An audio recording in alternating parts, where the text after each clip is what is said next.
Hello again.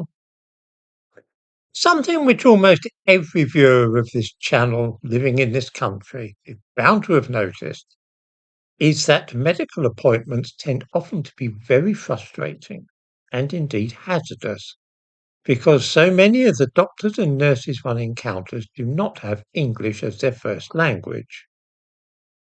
Very often they do not understand colloquial English, and sometimes they appear to be unfamiliar with even the commonest words. Their own spoken English is all too often quite incomprehensible. This can be irritating, but it can also be dangerous. When you have a doctor whose native language is Urdu communicating important clinical information to a nurse whose native language is Yoruba, and they are both speaking what is, in effect, broken English, a language in which neither of them is really fluent, the stage is set for medical mishap and indeed mayhem. A quick glance at the list of doctors who have been rebuked or suspended by the General Medical Council shows that the majority of such doctors are foreign. Many viewers have perhaps asked themselves why it is that a very few years ago most doctors in this country had studied and qualified in Britain, while now it is rare to meet such people. Are we not training British doctors at medical schools in places like Bart's and Guy's Hospital in London? We certainly are. But as soon as they graduate, they find that there are no jobs for them as doctors because all the posts for which they might aspire are already filled by foreigners. And any advertised job is sure to have seven foreign doctors applying for it for every British candidate.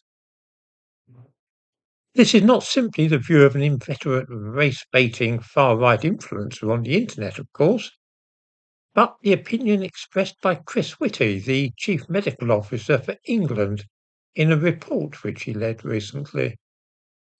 It is reviewed in the British Medical Journal, and I give a link to it in the description to this video.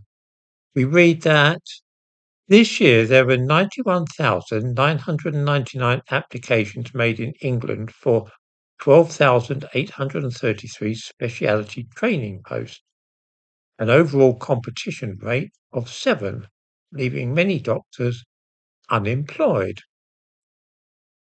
Doctors unemployed with the state that the NHS is currently in.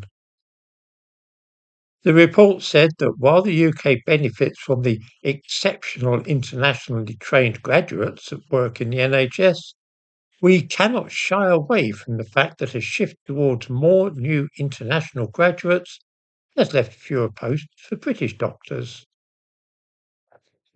In other words, the health service prefers to employ foreign doctors, and this means that British doctors trained in this country are unemployed. We can debate the possible reasons for such a dreadful policy, but what is indisputable are the consequences of it, which we all of us see every day when we visit our doctor or go to a hospital.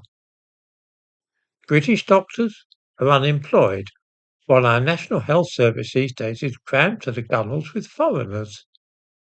When even such a right-on, progressive and up-to-date fellow like Chris Whitty feels obliged to raise a warning flag about this situation, then we can be sure that matters really have reached crisis point.